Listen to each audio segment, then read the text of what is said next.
Hey everybody, welcome to my channel. Today we're going to be working on my R53.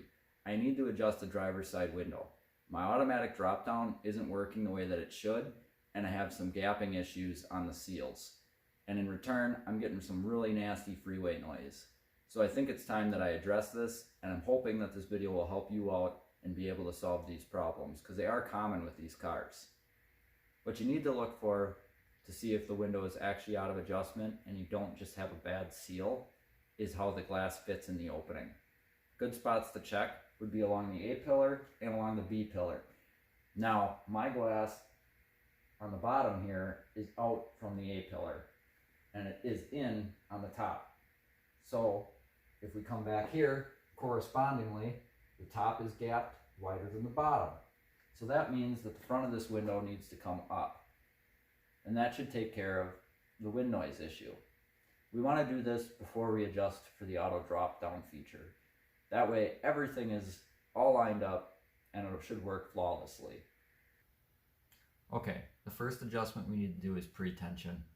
One of the things I had to do because my automatic window drop down isn't working is I had to mimic it. Meaning I had to drop my window about 1/8 of an inch so it would sit there in order to do this. So if your drop down isn't working on your window, you'll have to do that as well. So the first thing you need to do the pre-tension test is you have to open the door and get it so it only goes to one click on the latch. You're still going to have a pretty good gap here. So then what you have to do to check the resistance of this is take a piece of paper, put it in the door back here, shut the door back to that first click, and this piece of paper should have the same amount of tension all the way across this seal. Now if you need to adjust this, mine feels pretty good. There's two 10mm screws on the bottom of the door, which is going to adjust the rake of the glass, meaning that'll either bring the top of the glass in or out depending on how your tension is set. Okay, so now we can move on to actually adjusting the glass. BMW service procedure would actually have you do this from the outside with the window rolled all the way up. There's two special tools required for it. One that'll measure the distance between the top of the glass and the actual seal, and the other is the wrench to loosen up the nuts on the inside of the regulator.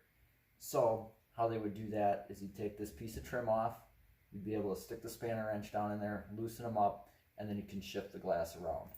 Now I don't have that spanner wrench. Really not that expensive. I think it's like 20 bucks on Amazon. So if you wanted to go that route, you're more than free to. How I did it was I rolled the window down about as far down as I have it now. I have the door panel off on the inside, and I was able to get on those with the channel locks and loosen them up. Just enough so the glass will now be free. So you can adjust it how you need to in the opening to get your seal the right way. One last thing left to do is set the automatic drop. This is really easy to do, and actually in the service manual it'll tell you that anytime power is disconnected, whether it's from the battery or you replace the window motor, you actually need to do this. It's super simple. All you got to do is roll the window all the way down, then roll it all the way back up holding the switch. Once it gets to the top, keep holding the switch for about 5 seconds. This will reprogram it, and then your auto drop feature should work as it's supposed to.